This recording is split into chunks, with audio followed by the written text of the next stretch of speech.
जीवन का मूल मंत्र क्या है महाराज?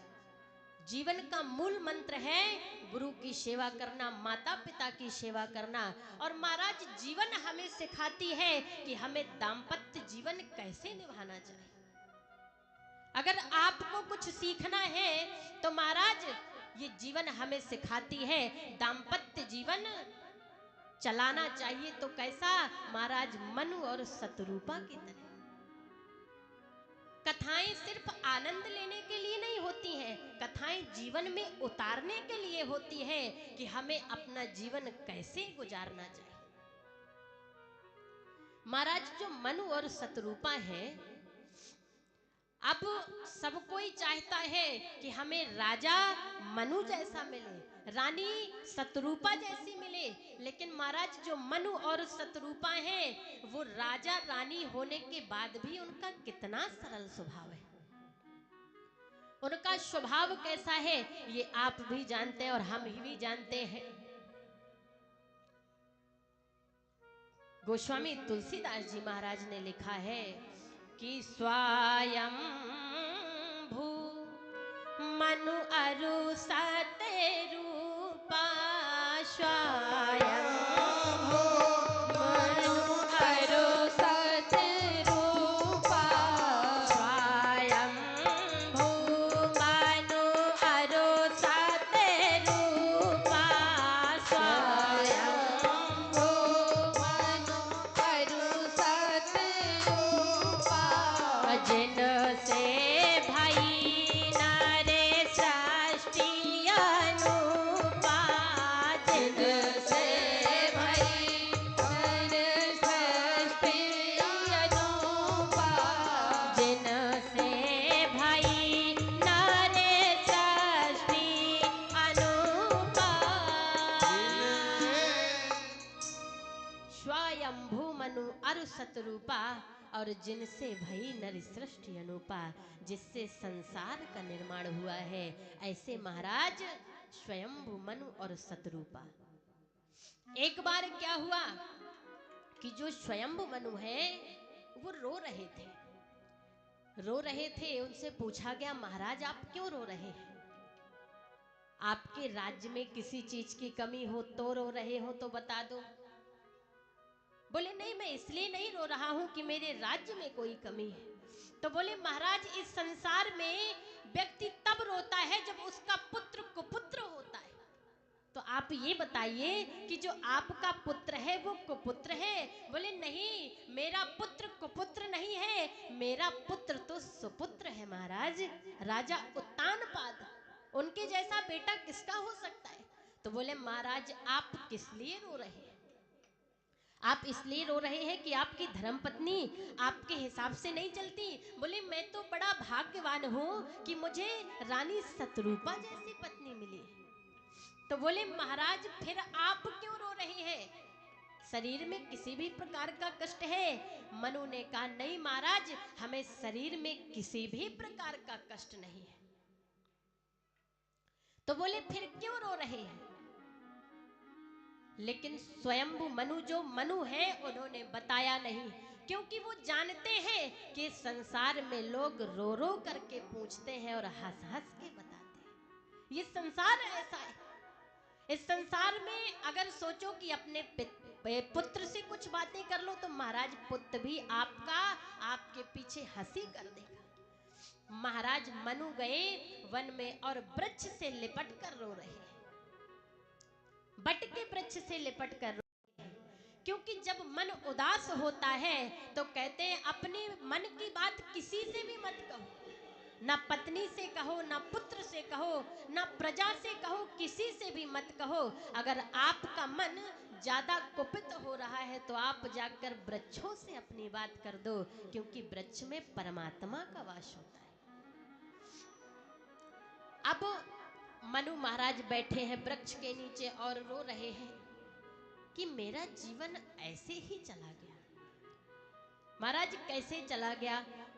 मैया शतरूपा ने सोचा कि जाकर के पूछती हूँ, काफी समय हो गया, और महाराज जाकर देखें कि राजा है कहाँ। अच्छा आप लोगों को एक बात बताऊं, अगर पति को आने में देर हो जाए थोड़ा फोन कर लिया करो कि कहाँ बैठे हैं। पता चला कि कहीं दारू के ठेके में बैठे हैं तो बैठते बैठते आपका जीवन जो है बर्बाद हो जाएगा। तो एक बार फोन जरूर करना चाहिए। और देखो, दारू के भी अपने अलग फायदे हैं। लोग कहते हैं कि दारू खराब होती है, लेकिन उसके एक नहीं, दो नहीं, तीन तीन फायदे हैं। महाराज, फायदे क्या है? जो दारू पीता है उसके घर में कभी चोरी नहीं होती। जो दारू पीता है उसके घर में कभी चोरी नहीं होती। और महाराज, जो दारू पीता है उसको कभी कुत्ते नहीं काटते। और जो दारू पीता है उसका कभी बुढ़ापा नहीं आता। क्यों नहीं आता? महाराज, चोरी इसलिए नहीं होती कि चोर भी जानता है कि ये बर्तन भी बेचकर दारू पी गया है, इसके घर में चोरी करके क्या करेंगे। महाराज, दारू पीने वाले को कुत्ते क्यों नहीं काटते? क्योंकि कुत्ता भी जानता है कि ये भी मेरी तरह पिए नालियों में पड़ा रहता है, इसको मैं क्यों काटूं भाई, इसकी कैटेगरी भी तो मेरे उसमें आती है। अब महाराज, बुढ़ापा क्यों नहीं आता?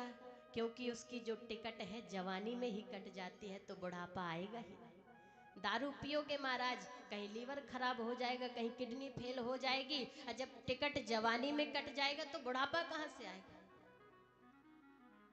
तो तीन फायदे दारू पीने वालों के भी हैं, पर ये फायदा ना अपनाए तो ही अच्छी बात है। महाराज, रानी वहां पर पहुंची और पूछती हैं, महाराज आप रो क्यों रहे हैं, आखिर बात क्या है। मनु महाराज कहते हैं, रानी कि होई न बिसाए विराग,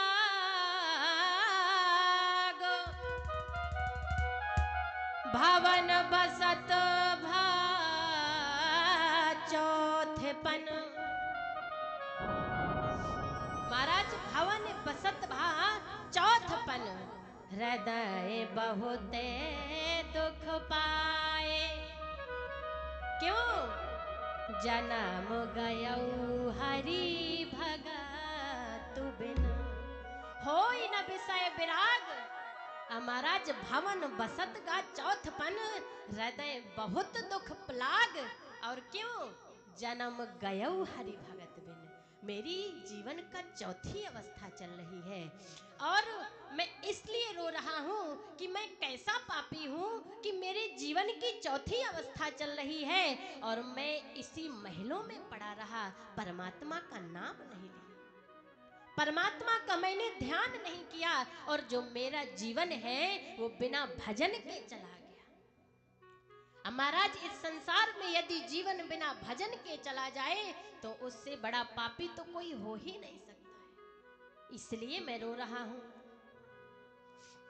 लेकिन शत्रुपा ने कहा, महाराज आप रो क्यों रहे हैं?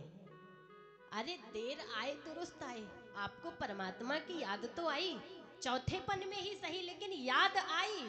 और कहते हैं कि जब परमात्मा की याद आ जाए तभी परमात्मा का भजन करने में लग जाओ, इसलिए आप परमात्मा का भजन करिए। महाराज, मनु ने कहा, घर में नहीं करूंगा। क्यों? घर में करूंगा तो कभी इधर शोर शराबा, कभी उधर शोर शराबा। महाराज, मैं जंगल में जाऊंगा और वहीं पर परमात्मा का भजन करूंगा। और भजन करने के लिए उन्होंने जगह कौन सी चुनी? महाराज, नैमिषारण्य क्षेत्र। आपने भागवत कथा में सुना है नैमिषारण्य क्षेत्र, जहां पर 88,000 सोनकादिक ऋषि बैठे हैं और उनको सूत जी कथा सुना रहे हैं। ऐसा पावन पवित्र स्थान नैमिषारण्य ही हो सकता है जहां पर 88,000 ऋषि तपस्या करते हैं, वहां पर मैं भी जाकर तपस्या करूंगा। महाराज, राजपाट उन्होंने अपने बेटे उत्तानपाद को दिया। स्वयंभु मनु और मनु शतरूपा के 3 बेटियां हैं महाराज, आकृति, देवहूति और प्रसूति। प्रसूति का विवाह दक्ष प्रजापति के साथ हुआ, आकृति का विवाह रुचि प्रजापति के साथ हुआ, अब महाराज देवहूति का विवाह कर्दम ऋषि के साथ हुआ।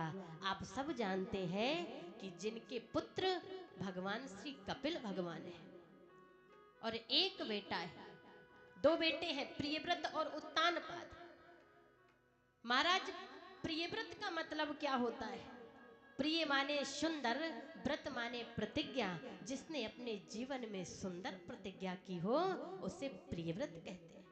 उत्तानपाद कहते हैं जीव को। मैं भी उत्तानपाद हूँ, आप भी उत्तानपाद हैं। महाराज ऐसे राजा के जिनकी 3 बेटियां हैं, 2 बेटे हैं, महाराज सभी अच्छे अच्छे घरों पर ब्याही हुई है, ऐसे राजा भी वन की ओर जा रहे हैं। और जब वन की ओर जा रहे हैं, रानी कहती है महाराज हम भी आपके साथ चलेंगे। मनु जी ने कहा नहीं शत्रुपा, तुम हमारे साथ मत चलो। अरे ये राज्य पड़ा है, तुम्हारा बेटा है, तो महाराज आप यहीं पर रहो। रानी कहती है महाराज जब किसी स्त्री के जीवन में पुत्र, पति और राज्य तीनों आ जाए तो उसको किसको चुनना चाहिए? पुत्र को चुने, पति को चुने या संपत्ति को चुने? तो महाराज एक पतिव्रता स्त्री को अपने पति का साथ ही चुनना चाहिए। इसलिए मैं चाहती हूं कि मैं भी आपके साथ चलूंगी। और महाराज मनु और शत्रुपा वन में जा रहे हैं और परमात्मा की तपस्या में लीन है। और जब तपस्या में लीन है, अब मन में विचार कर रहे हैं कि हम किस लिए आए हैं? परमात्मा को पाने के लिए आए हैं, परमात्मा की भक्ति के लिए आए हैं। महाराज ब्रह्मा जी आए, उन्होंने कहा कि क्या चाहिए मांगो। बोले हमें कुछ भी नहीं चाहिए।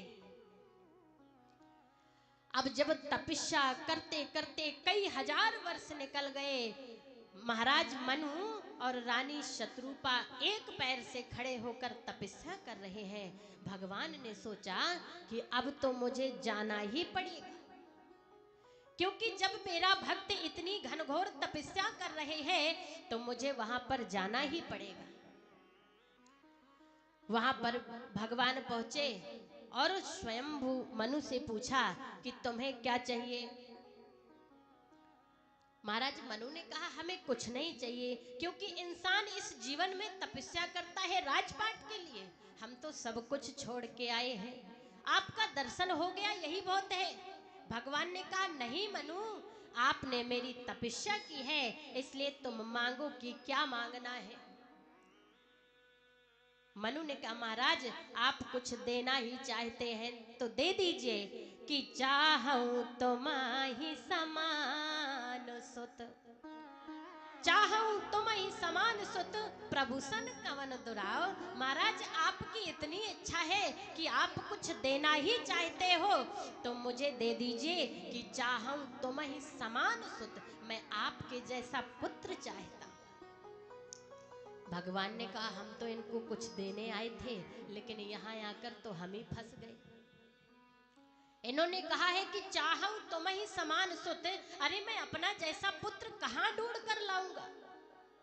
रानी शत्रुपा के पास पहुंचे और शत्रुपा से कहा देवी तुम मांगो, तुम क्या मांगना चाहती हो?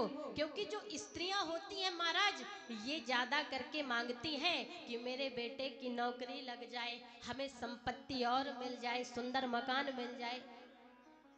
भगवान ने सोचा महाराज मनु जो है बड़े ही ज्ञानी हैं, तो एक काम करते हैं कि शत्रुपा के पास जाते हैं और उनसे पूछते हैं कि क्या चाहिए।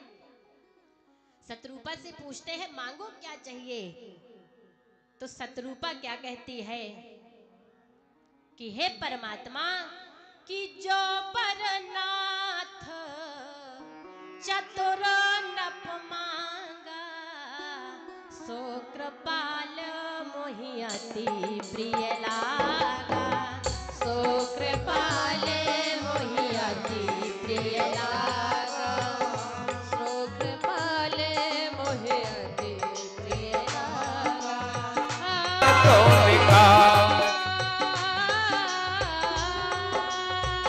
जो परनाथ चतुर नप मांगा, सो काम दे सिया राम जय जय राम, राम सिया राम काम दे इतना बता दो। जय जय राम, अगर परमात्मा से संबंध नहीं जोड़े, राम सिया राम जय जय राम सिया राम जय जय राम। भगवान, आप जानते नहीं हैं कि मेरे पति ने क्या मांगा है। मेरे पति ने जो वरदान मांगा है, जो वरनाथ चतुर नप मांगा, सो कृपाल मोहि अति प्रिय लागा, उसी वरदान को मैं भी चाहती हूँ। महाराज, भगवान ने सोचा कि हमने तो सोचा था कि रानी शायद बदल जाए, लेकिन रानी तो उनसे भी ज्यादा होशियार है।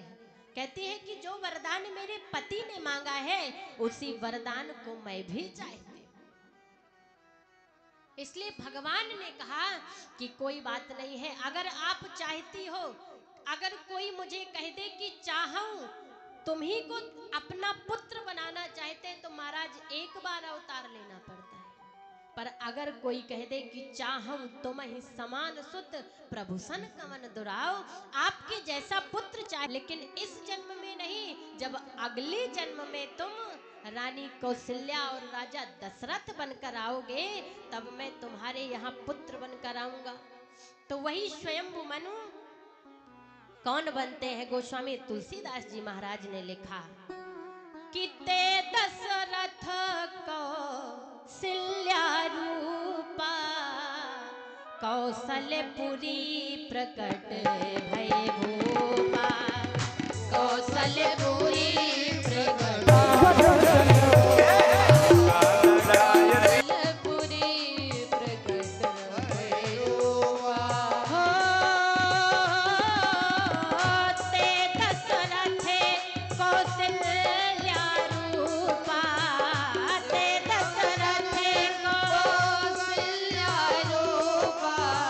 कौशलपुरी